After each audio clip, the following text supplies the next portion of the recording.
मेरा नाम डॉक्टर ग़ुलाम मुस्तफ़ा है जी। मैं एक होम्योपैथिक डॉक्टर हूँ और होम्योपैथिक मेरा पेशा है। और ये जो R55 चैनल जो मुतारफ़ करवा रहे हैं दोस्त, ये बड़ी खुश आइन बात है कि ये गुजरांवाले के जितने भी मसाइल हैं ये हल करेंगे।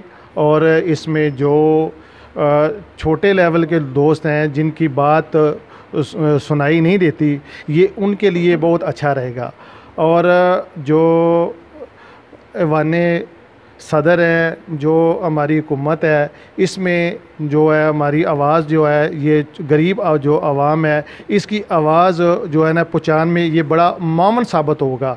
और अल्लाह के फ़ज़ल से ये बहुत ही अच्छी बात है कि जो R55 चैनल है जो ये लॉन्च करने जा रहे हैं, ये जो इनकी इंतज़ामिया है, मैं उनकी दिल की तह गहराइयों से उनको मुबारकबाद पेश करता हूँ।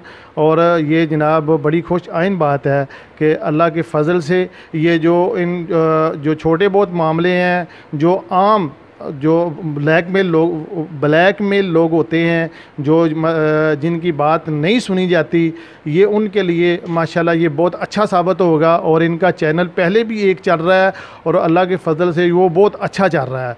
और मैं इंशाल्लाह दिल की तह गहराइयों से इन पूरी टीम को, RH55 की पूरी टीम को तह गहराइयों से मुबारकबाद पेश करता हूँ। और अल्लाह ताला इनको मज़ीद तरक्की और कामयाबी अता फ़रमाए। आमीन सुम्मा आमीन।